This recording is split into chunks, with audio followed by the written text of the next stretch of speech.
Guys it's મજા ગુજરાતી મારું શ્રદ્ધા વિભાગ અને મજા ગુજરાતીમાં જે ગાવાનું આવી રહી છે અને આજે એના સુપાત્ર નાટ્ય આર્ટિસ્ટ એક્ઝિબિશન આજે યોજાઈ રહ્યું છે અને આ તમે જોઈ શકો છો.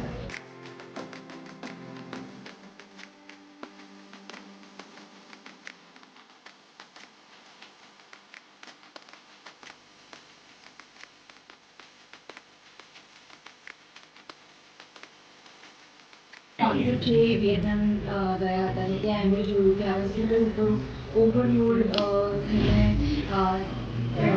સ્કૂટર ચલાવતા બહુ જ બધા લોકો એમને જોયા તો એના પરથી ઇન્સ્પાયર થઈને એમને થયું કે લાઈફમાં પણ લોકો બહુ જ ઓવરલોડેડ હોય છે. Anxiety, financial stress, traffic.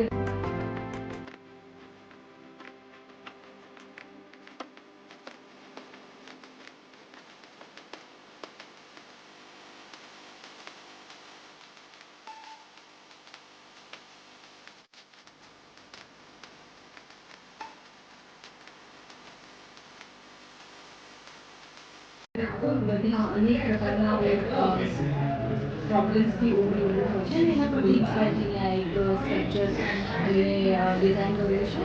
તો આજે આપણે આવ્યા છે અને આજે આપણે એના સુપાત્રો સાથે વાત કરીશું અને જાણીશું આ સ્કલ્પચરના એક્ઝિબિશન વિશે.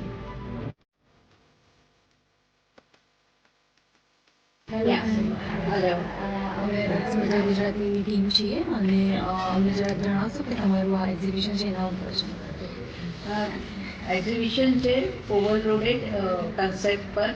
આપણે બધા અત્યારે ઓવરલોડેડ છીએ ઘણી બધી વસ્તુઓ છે, લાઈક સ્ટ્રેસ, વર્ક, ઘણી બધી છે. અત્યારે મોટું લિસ્ટ નથી આપણી, પણ અહીંયા મેં સ્કૂટર ઉપર બધી વસ્તુઓ મૂકી.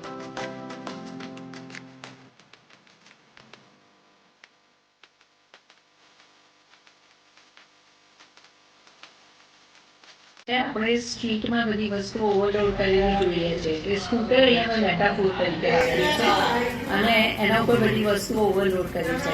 એટલે બહુ જ ફની વેથી મેં આખું મારો ઓવરલોડ કોન્સેપ્ટ લોકો સુધી પહોંચાડ્યો છે અને બધાનું લગભગ કેરિયર સ્કૂટર પર ચાલુ કર્યું છે. People can relate it very well અને બધા બહુ જ શો એન્જોય કર્યો છે અને તમે બધા પણ આવો અને એન્જોય કરો.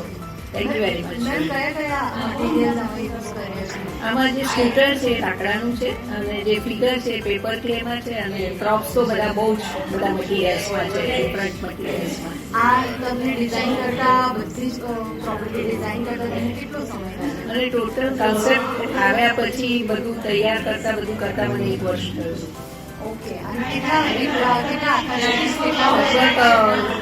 60-65 સ્કૂટર્સ છે. અને એના જે મટીરિયલ તમે જે યુઝ કર્યા છે તમે કઈ રીતે એનું આખું વિચારીને તમે આ તો આપણે બધા રોજ જોતા હોય એ જ વસ્તુ છે, કંઈ નવું નથી. એમ તમે સ્ટ્રીટમાં ફરવા જાઓ તો દેખાય, સિંધુ ભવન પર જાઓ તો ના દેખાય, ઓલ્ડ સિટીમાં જવું પડે. એનો રિસ્પોન્સ કેવો છે? ઘણો સરસ રિસ્પોન્સ છે, બહુ સરસ response. Thank you so much ma'am. Thank you very much.